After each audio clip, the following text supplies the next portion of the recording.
7, 6, 5, 4, 3, 2, 1. This is Buster. I normally always shoot our face-to-face, I don't even know what to call this, right in this chair.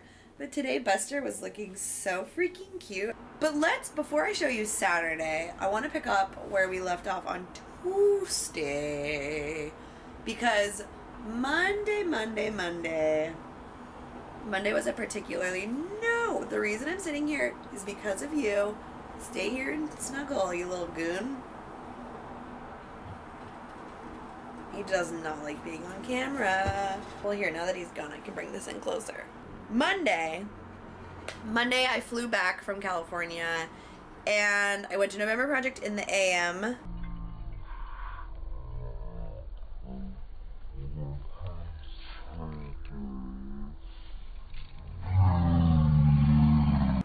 And then hung out with my friend Brogan, who started the November Project. He is the funniest human being on the face of the planet. We had the funniest time ever.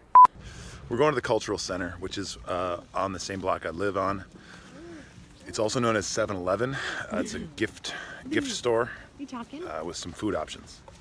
Are you talking? This is a little dark, but if I ever have like a freak accident and die in like that, you know, I want everyone to go to 7-Eleven. Fuck fitness, don't do a PR day.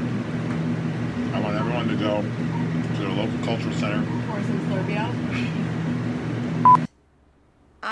My flight was delayed because of winds, and I was supposed to get into New York City at 7 p.m. and I ended up getting in at 11 o'clock.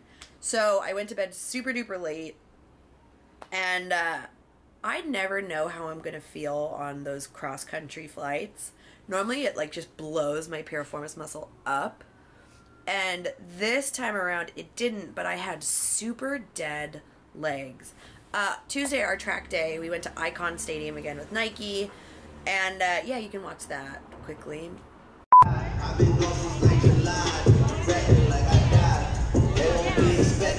good. Needs to wash their shoes. And now she is done. Fresh. So, full black. Purple, how we doing? Aces, we go? Here. Alright, let's lead you guys over that side. Coach Stoll, Coach Bush can take care of you. Get you guys started. My nose. One. Easy. Easy. K-block. If only it wasn't. Two. Here's it. Here's it. Not totally easy, but you know. Feel fine. You got a problem with it, then that's your problem. Up with Asian,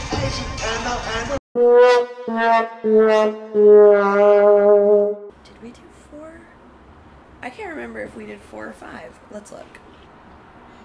We did 6. We did 6,000 by 400. So what we did is we would do 1,000, which is 2.5 laps, and then we take a 1 minute recovery, although it normally ended up being more like 1:30 or 2 minutes, and then we did a 400, and they were at half marathon and 10K pace.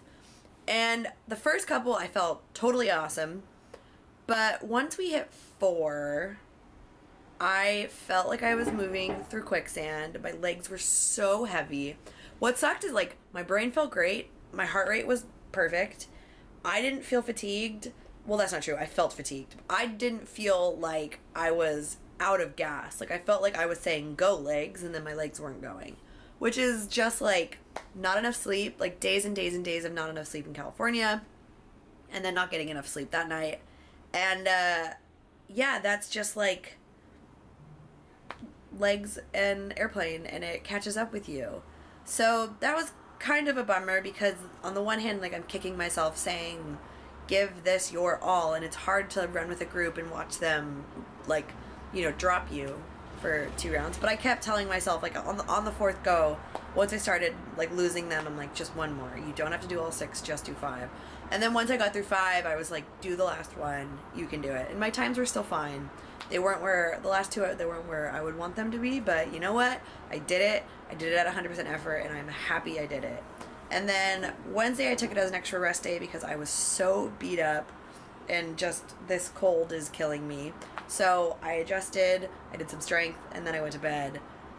Thursday ended up being not a tempo day. Same thing. This cold, just not feeling good at all. So I ended up just running 6 miles with Honer Camp. Let's go run. I feel like trash. I've been sick for like a week.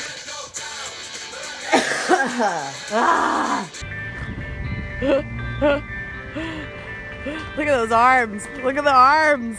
Look at the drive. And then Friday was an off day.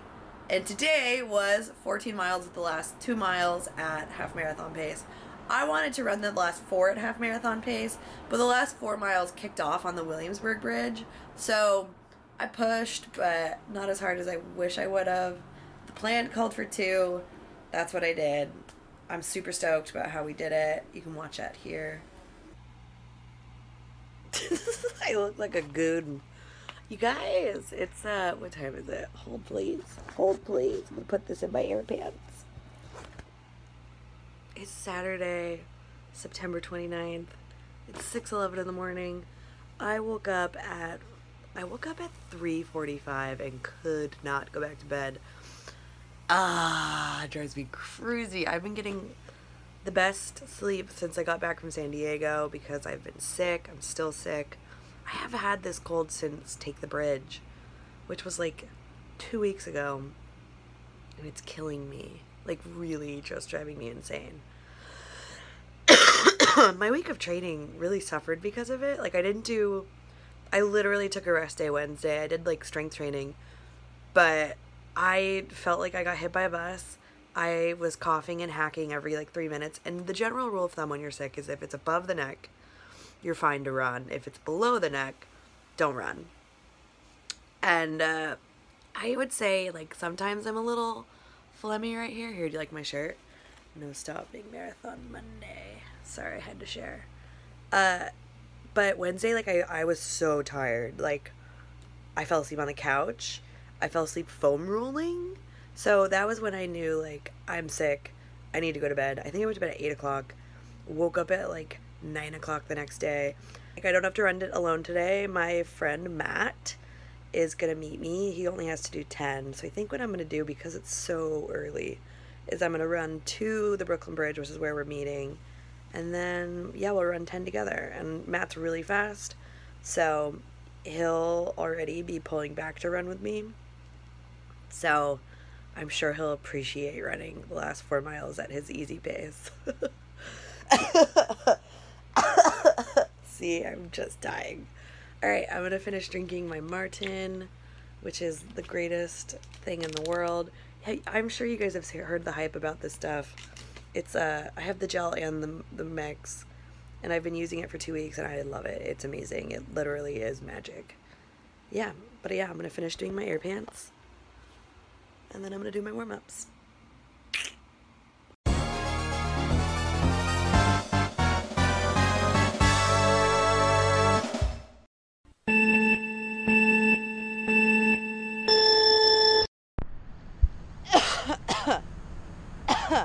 Oh god. 4 miles in, trying to find Matt. He said he was over there. I told him to come here. I'm coughing up my lung. Yeah. 5 miles. Time to gel. Bikes go slow. We are flying through the sunken Manhattan Bridge. Done. Now we're gonna get a water for me because I'm sweating my brains out and hawking my brains out. Oh my god, that building is coming up so fast. I almost just ate shit. 10 miles, taking my second go, not eating shit. Up and over Williamsburg, I'm at 11:36, 2.8. 8, 4, 7, 6 to go. 3? I don't know. Math. Done. 14.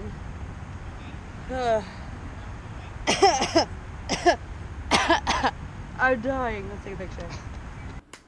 Yesterday I was emailing with my coach, Rebecca Stowe. She's amazing. She is so groovy. I will link to her below if you are interested in learning more about her. But I reached out to her, or started talking to her really, because I was like, I am having such a hard time because I don't have a race to go off of. You know, there's something about having like a half marathon to look at as like a quiz and see where you're at and have a concrete, you know, jumping point from what you're going to do on race day when the adrenaline's pumping. I know I can look at my training plan and see my fitness. I know I can look at Take the Bridge and stuff like that. But there's just something about having that half marathon test that I just don't have this time around, and that feels scary and is making me a little insecure. And so I was talking with Rebecca about it because, you know, after my 18 miles we were talking, and I was like, I feel amazing. My 18 miles went great. Things are great. But this training cycle is just so different than anything I've done before. I'm running 2 days a week on an Ultra G instead of doing all my miles outside. I'm not running as much as I normally do. Like, my mileage is not very high compared to previous BQ Robust training cycles. And she was like, honestly, I think that's good. You know, your last couple of cycles have ended in injury, and like what you were doing was not working. So be open to trying new things, and if you feel really strong, you know, like that's indicative of where you're at. Send me your times. I'll take a look at them and let you know what I think. Oh shoot, that just reminded me that I need to do something. Like, literally I have 20 minutes to do it. That, I'm glad I just said that. Yeah, yes. And so I sent her my times, and she emailed me back, and she's like, I know where you're at, and I have a goal time for you that I think is, you know, doable for you for the New York City Marathon, but I want to get a little bit more of an insight into where you're at mentally. What have you been doing differently? Like, what feels good? What do you think is working? What work have you done? Et cetera, et cetera, et cetera. And I talked about, you know, my routine and how helpful that has been. I talked about how I don't have as many doubts this time around and how I just kind of trust the process. I talked about how I'm doing so much work to be present and stay present, and today's run was a great example of that. Like, I don't think there was a single moment where I got ahead of myself or let the distance, you know, kind of weigh me down or feel intimidating. Like, even when we were at mile 10 and my hip was kind of feeling a little sore, I was like, 4 miles. All we got to do is, you know, this quarter mile is where I'm at. Which is huge, huge, huge, huge. Because if you can stay present on those longer runs or on any run, like, that's the name of the game, is just focusing on the now and what you can do right now. And not worrying about what's going to happen in a mile, or not worrying about what's going to happen in 10 miles, not worrying about what's going to happen in the next 4 reps. So that's been huge. But then I kind of talked to her about the thing that I'm most nervous about, which is the pressure. There is pressure, and this is something that I want to talk to Dr. Bob about as well. Because this came up the first and second time, you know, like, I don't want to put this number out there and fall short. You know, there's that weird, I don't know if I'm going to BQ. A part of me doesn't think I'm in shape to do it, especially in New York, which is such a hard course. And that's fine, because I know if I give my personal best effort, that's all that matters. I know that. I feel it in my bones. But it just, there's a part of me that just wishes for a magic day where it just happens, you know? And then I get that picture, and I get to be on, you know, the Nike accounts with the, you know, she did it stuff. And not doing it makes me feel a little bit, not like a failure, because that's not true, but I don't know. I don't know how to handle this, because realistically, I'm not sure it's going to happen. I'm not going to say I don't think it's going to happen, because I don't know. But realistically, like, I started at 1 mile in July. 1 mile. I can't compare this to when I trained for Chicago or, you know, London. You know, like, it's uncomparable. And you shouldn't compare anyways. I know that. But sometimes, like, when you don't have a reference point, you just want to compare. you want to compare your experience to someone else's, or compare your experience to your past experiences, and it's a weird thing to say, like, I just have to let this stand alone. So I'm waiting for Rebecca to let me know what time she thinks is, you know, a good A goal. And when she tells me, I'll let you know too. But yeah, in the interim, like, that's kind of what I'm chewing on and thinking about. I just want it to happen. And it's hard when you want something and you get so close. But realistically, it's just out of reach, you know? And I'm not going to give up. And I know that the BQ standards changed. But my goal is still 335. You know, when I started this journey, like, I never, ever anticipated that they would change the BQ standards. I also knew that, like, there was a very real chance that I would BQ but not get into the race, which I was fine with. My goal was not to get into the race, it was to BQ. So maybe eventually I'll adjust and chase that 330, but for now, like, I do think my A goal, not looking at a time, but it is to just chase my personal best and keep showing up for myself in practice and keep pushing myself and listening to my body and not sacrificing my health for like a trivial time goal.